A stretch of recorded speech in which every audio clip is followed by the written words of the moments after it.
शहर में एक ऐसी घटना सामने आई है जहां अपराधियों को कानून और पुलिस का जरा भी डर नहीं है।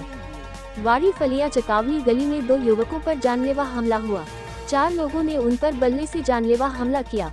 घटना का सीसीटीवी फुटेज सामने आया है, जिसमें सिर पर एक के बाद एक कई वार किए गए, जिससे गंभीर रूप से घायल हो गए। इतनी गंभीर और क्रूर पिटाई के बावजूद पुलिस शिकायत में साधारण मारपीट का जिक्र किया गया है।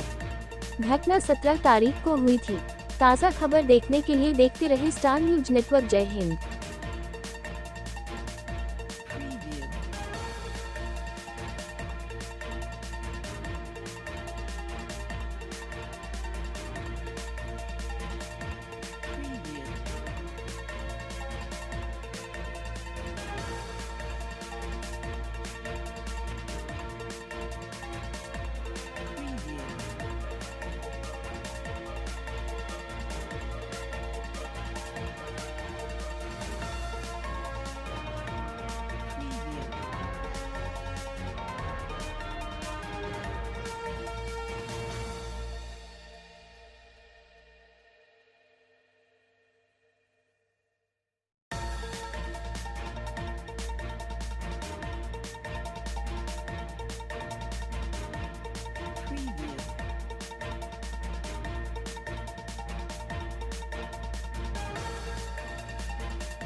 રાહુલ દિલીપ નિમન. રાહુલભાઈ શું થયું હતું? હા, થોડી અમે ચા નાસ્તો કરવા ગયા, ત્યાં થોડી અદાવત થઈ તથા એ ભાઈને મેં અમે સમજાવવા ગયો તે ભાઈ ત્યાંથી નાસી છૂટ્યા હતા. અમે એને આગળ ગયા તો એ ત્યાં ભાગતો એના ભાઈને ફોન તરત કરી દીધો અને અમે લોકો ચાલુ ગાડી હતા અને આવીને 2-3 ફટકા માર્યા માથામાં. તો હું પડી ગયો. પછી ત્યાર પછી હું બેભાન થઈ ગયો. તેને પછી મને કંઈ સુધી જ નહીં હતી. ઉઠા અમે લોકો, મારા ફ્રેન્ડને હું ઉઠાવ્યો. શા માટે માર્યું? ખબર નહીં શા માટે એ મને માર્યો. અદાવત તો કઈ હતી જ નહીં અમારી. ઓળખો છો કોણ હતા એ લોકો? એ અમારા જૂના ઘર પાસે રહેતા હતા, સુવર્ણ પેલેસમાં. કોણ છે એ લોકો? એ બુટલેગર છે. શું નામ છે? પંકજ. બીજું? પંકજ છે, સુમિત છે એનો ભાઈ, અને ગોપાલ કરીને છે. સારો ધંધો કરે છે લોકો? એક છે તે સોના ચાંદીનો કંઈ કરે છે, ગિરીટ એવું બધું કંઈ કરે છે, ને એક છે તે દારૂનો ધંધો જ કરે છે. કયા વિસ્તારમાં?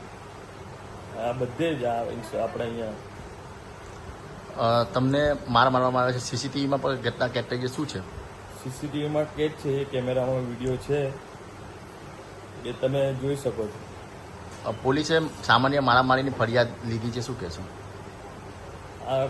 આ સામાન્યમાં વસ્તુમાં એ લોકોએ ધ્યાન આપીને કાર્યવાહી કરવી જોઈએ. આ વસ્તુ જાનલેવા હાલમાં બહુ જાનલેવા હુમલા કરેલો લોકોએ. શું માંગ છે આપની? એને કડીથી કડી સજા થવી જોઈએ. પ્લસ કે જે મારો હોસ્પિટલનો ખર્ચો થયો છે એ ના આપવો પડશે.